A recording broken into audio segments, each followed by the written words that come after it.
Good afternoon, everyone. I am on the road and on my way to my next appointment for work.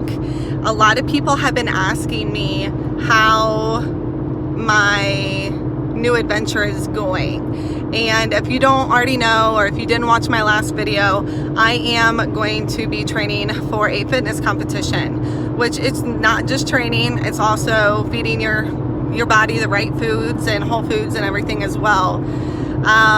Wednesday would have been 1 week, and I would say for the majority of that week, I really stuck to the plan, which were the 5 meals. If you do follow me on Instagram, ChrisFit Active, you will have seen on my Insta story what those 5 meals look like. I try not to do it every single day because it is very consistent. It's the same thing that I'm eating. And a lot of people are like, oh, the food.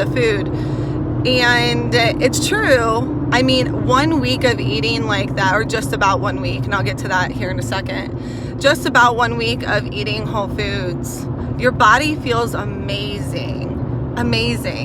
But your mind is just like, give me what I am not supposed to have. And it's really trying to meet your body and your mind's, like, you just have to kind of like meet in the middle, and you have to get your mind to kind of catch up with your body then. So it's always trying to find that balancing act. Now, as far as my diabetes goes, that's kind of I gave in Tuesday night, and I did tell my coach. So if you're watching this, you're gonna get full disclosure of what actually happened here. Tuesday night, I had 2 meals left to eat pretty much, and that was like my steak and my salad and my chicken and sweet potatoes. And I said, I'm just not gonna have it. And I had a handful of Kit Kat minis and a handful of Snicker minis, and I was like so mad at myself, but like my mind wasn't, but my body was. Okay, so everybody see how that works. So Whole Foods, my body feels good, my mind doesn't like me. And then I eat Snickers, my mind does like me, my body doesn't. In more ways than one with being diabetic. So after eating clean and like Whole Foods for almost 1 week, I cut out the rest of that protein on Tuesday night. And you don't realize how much it really affects your body until you do something like that consistently, because not only did I skip out on the rest of my protein for the day, I also ate the Kit Kats, which was high in carbs, going to spike my blood sugar, but my pump also had a kink in it, so it wasn't giving me the insulin that I needed. So when I went to go and test my blood sugar, one, I shouldn't, after I saw that was like 370, because my sensor was like updating, calibrating, that's a whole nother story. I was like, oh no. And then I gave myself carbs for the Kit Kats, the Snickers, and then I also gave myself a correction for being as high as what I was. So needless to say, at 9 o'clock at night, I bottomed out. I was going below 40.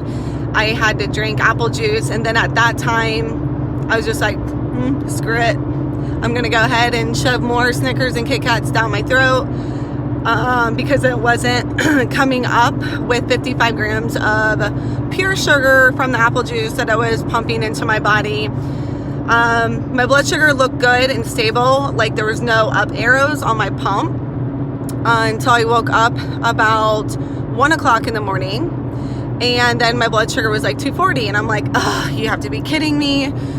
Okay, well, I'm just gonna correct. That's all I did. I corrected. Then at 4 o'clock in the morning, my blood sugar then again goes under 4, like close to like 40. It will say below 40. And I tested it and it was 54. And I was like, oh my gosh, I have to drink another apple juice. So my husband got up, he got me another apple juice. And so I had 110 carbs of just apple juice, not even what I had before. But that's all I did the second time. And then my Wednesday spiraled. from that 4 o'clock in the morning because I was getting up at 5 to do cardio and my ab workout. So my blood sugar sucked yesterday on Wednesday, and I'm pretty sure that I got close to my gallon of water, but that was like the first time I didn't do my gallon of water because I was so mad at myself. So then, of course, like, being honest with my coach, I had to see like about a few details about our class on Sunday. And then I told him, like, it's been a really rough past 24 hours. For me, like, what I mean by rough is emotionally and mentally, not even physically. Just because it's like that disappointment and then frustration from like the whole diabetes aspect too. But this morning I was 128, so that's fantastic. And my blood sugars have been good throughout the day, and I have my third meal with me. Got my third meal, got the rest of my gallon of water here with me. So I am good to go on that. But that's how my first week went. So I would say for my first week, I stuck to it like 92% of the time. And I'm just going to get back on track. Like, I'm not giving up. Obviously, it's been 1 week. Who gives up after 1 week? I'm not planning on giving up. It's just going to be 6 months of learning my body at the age of 33 and really pushing it and seeing, you know, what I can do and getting down to a healthy weight and really getting in competition mode, which for me is really exciting because I love to compete. So that is how my first week went. I hope this video finds everyone well, and I am sure I will continue to give updates as my progress happens. Have a good day, everyone.